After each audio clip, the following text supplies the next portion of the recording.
तमाम वरिष्ठ नागरिक जो क्षेत्र के भिन्न भिन्न गांवों से आए हैं और आप सभी को हमारी युवा पीढ़ी की तरफ से बारंबार नमन है, जिन्होंने विपरीत परिस्थितियों में होकर ऐसे संस्थान स्थापित कर दिए जिनकी सेवा करने का मौका आने वाली पीढ़ियों को मिल रहा है। अब की बार जिस तरह से गौशाला कमेटी ने जो हमारे नए युवा साथी हैं, चाहे वो बिजनेस में आगे बढ़े हों, चाहे वो गवर्नमेंट जॉब में हो, चाहे वो अन्य फील्ड में अपनी कामयाबी के शिखर पे गए हो, उनको जोड़ के जो एक नई मुहिम चलाई है, उसके लिए मैं आप सभी बुजुर्गों का और गौ भक्तों का धन्यवाद करता हूं कि आपने युवाओं को समझा, क्योंकि आज के युवा के पास टाइम कम है और इस जो भागदौड़ भरी जिंदगी है उसमें उसको सिर्फ और सिर्फ रोटी कमाने का एक जरिया चाहिए। लेकिन आप लोगों ने कहीं न कहीं गौशाला की तरफ मोड़ के एक बड़ा संदेश दिया है। आप हमारे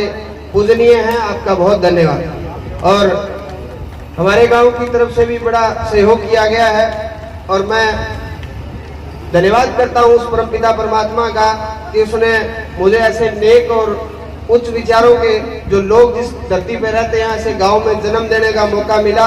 और उस गांव में जन्मने के बाद इस 45 साल की सबसे बड़ी गौशाला के मंच से बोलने का एक मौका मिल रहा है, तो ये बहुत अच्छे कर्म किए होंगे पिछले जन्म में कि आज आपके सामने खड़े हैं। गांव के हमारे जो पिता तुल्य बुजुर्ग और गांव की जो कमेटी है, वो सुबह अर्ली मॉर्निंग 6 बजे जब हम बिस्तर नहीं छोड़ते उससे पहले गांव की गलियों में घर घर जाके गौ माता के लिए जो दान स्वरूप भीख का वो जो एकत्रित करके यहाँ एक बड़ी रकम के रूप में, बाकी आपको मास्टर जी बता देंगे, ये जो मंच संचालन कर रहे हैं मेरे हिसाब से 8 लाख के करीब एक हमारा छोटा सा गांव है सेमग्रस्त गांव, उसके बावजूद गौशाला में गांव के लोगों ने दिल खोल कर दान दिया। उसके लिए मैं मेरे गांव का आपसे धन्यवाद करवाना चाहूंगा कि आप तालियां बजा के मेरे गांव के लोगों का, जिस गांव में हमने जन्म लिया। उसके बाद एक और मौका आया हमारे पास सेवा करने का, आप सभी लोगों को पता भी होगा।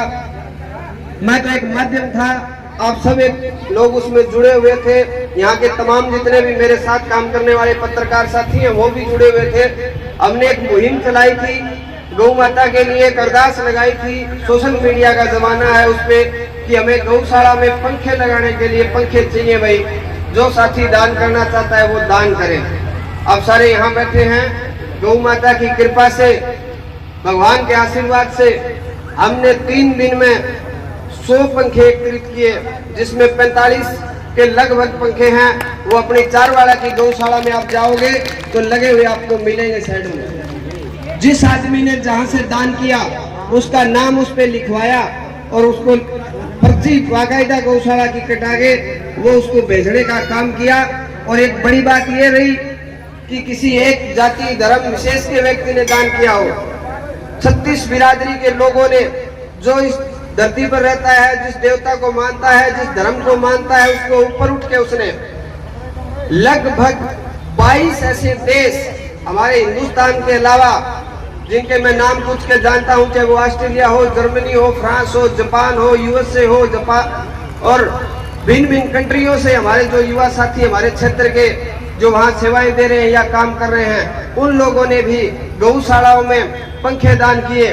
हमने 45 अपनी गौशाला में जो पंखे लगाए चारवाड़ा की इन बुजुर्गों के आशीर्वाद से, उसके साथ साथ क्षेत्र की 20 से ज्यादा अन्य गौशालाओं में जहां कहीं आवश्यकता 5 की थी तो 5, और उसके बाद भी 2, 4, 10 लगा के 100 से ज्यादा पंखे सोशल मीडिया के माध्यम से युवाओं के सहयोग से लगाने का काम किया। ये आपका आशीर्वाद हमारे ऊपर काम कर रहा है।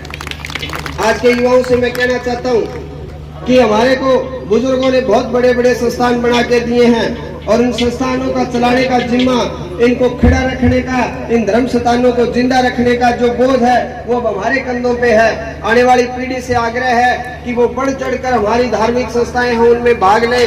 आने वाली पीढ़ियों को हम ये धरोहर के रूप में दे के जाएंगे कि हमारे बुजुर्गों ने विपरीत परिस्थितियों में ऐसा किया और हमने उस मॉडर्न जमाने में हमारी संस्कृति को जिंदा रखा। इसलिए आप सभी भी हमारे ऊपर आशीर्वाद बनाए रखें। जो भी युवा साथी मेरे इस पूरे कार्यक्रम को देखेंगे, बात सुनेंगे, उनसे भी आग्रह कि आपके गांव में गौशाला है, आपके पड़ोस में गौशाला है, आपके पास धर्मशाला है, आप उसमें थोड़ा समय निकाल कर जाएं, बच्चों को लेकर जाएं, ताकि आने वाली पीढ़ी को हम एक अच्छा संदेश देके जाएं।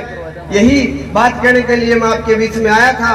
बाकी कोई बात ऐसी कह दी हो जो नहीं कहनी चाहिए थी तो मैं आपके क्षमा प्रार्थी हूँ। बाकी कार्यक्रम लंबा होगा, जब भी आपको मौका मिले आप गौशाला धर्मशाला में जरूर जाने का काम करें, क्योंकि ये हमारा पुश्तैनी है, हमारी धरोहर है, हमारी संस्कृति है, जिसके बलबूते पर हम आज जिंदा हैं और आगे आने वाली पीढ़ी जिंदा रहेगी।